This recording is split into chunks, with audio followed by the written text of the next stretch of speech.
Sanibonani bafethu ekseni vuka sikhuleke on YouTube, Siphe Sihle Mpembe on Facebook. This is another day that the Lord has made. Let us rejoice and be glad in it. Asivukeni bafethu sigeze sambeni sokhonza uNkulunkulu. Yazi the best conversation you can do as a human being is to have a conversation with God, is to communicate with God. That's the best feeling ever. Ukuba nje sebukhoneni bakhe into mhlambe lena ongeke understand, but as much as you come closer to him uzoqala uunderstand lento ukuthi kune feeling ehlukile emhlabeni, kunento ukuthi mawusungene kuyo uzwe ukuthi yazi ngaze ngahluka ke manje.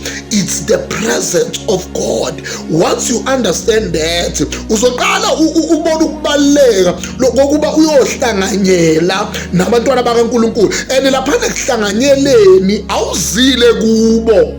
Hayi bafowethu, ngoba enye into yenza ukuthi abantu badembesela ukuya enkonzweni, badembesela ukukhonza, badembesela zonke lezi zinto, ukubeka abantu phambili, bababeke la beyakhona ngoba becabanga ukuthi baze kubantu. Awuzile kumfundisi, awuzile kumzalwane, awuzile futhi ukuzobukwa. Kodwa mawusebukhoneni bikaNkulunkulu usukuthi uNkulunkulu, here I am, I submit myself, ngizilethe mina, deal with me. Susa fanele ukususe uNkulunkulu, ugcwalise fanele gcwaliswe, ucrash fanele crashwe, okungikhalisayo ubuyisele kimi injabulo. uNkulunkulu ngizilethe mina, ngize kwi heavenly therapy la wena uNkulunkulu uzofike udile nezimo zami. Sengivala ke bafowethu, nginalento ethi namhlanje khulekani ningaphezi. First Thessalonians chapter number 5 verse number 17 lithi izwi kaNkulunkulu, pray without ceasing. Thandaza ungayeki. Ake ngisho ke lento, uma kuthiwa khona into etatazelisa uSathane emhlabeni, uma kuthiwa khona into eyenza ukuthi uSathane aphathwe istress, uma kukhona into ekuthiwa yenza uSathane ioperation yakhe ingabi namandla kakhulu, or else asebenze 24 hours 7 days a week ezama ukuba against ikholwa elithandazayo. Ngoba umthandazo kuxhumana noNkulunkulu, and uSathane ufuna ukwenza isiqiniseko sokuthi xhumana nabantu, xhumana nenkinga zakho, khuluma nenhlobeni, yabona, iba nendaba, kodwa ungabi nawo umthandazo.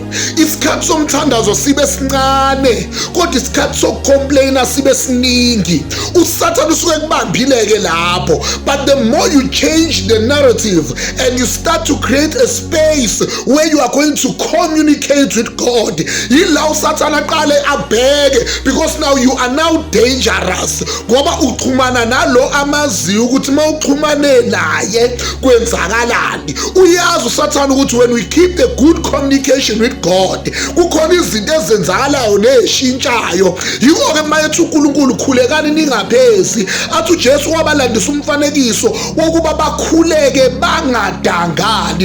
In other words, lento umthandazo, yes, we can go to churches for a designated area where we gather together so that we can pray. Kodwa lento yomthandazo, it's a lifestyle. You don't do it somewhere and you don't do it somewhere. Kodwa uyenza everywhere you are. Mawuvuka ekuseni uyathandaza, mawusuya emsebenzini uyathandaza, mawufika emsebenzini uyathandaza, mawuhamba endleleni uyathandaza, mawuhlele ebhasini uyathandaza, uthandaza ngemicabango, uthandaza ngengqondo, uthandaza uhlezi usemthandazweni. If there's only one thing that you can do for yourself, favor for yourself, is to stick to prayer. Umthandazo akusiyinto eningi, kodwa nje ukuthi uNkulunkulu, here I am, go with me, be with me. Uwenza uNkulunkulu abe aware of you connecting with him. Gcina i-altar lakho lomthandazo mfowethu. May the God bless you bafowethu. Vuka sikhuleke on YouTube, Siphe Sihle Mpembe on Facebook. Habando ekhonza inkosi. God bless you.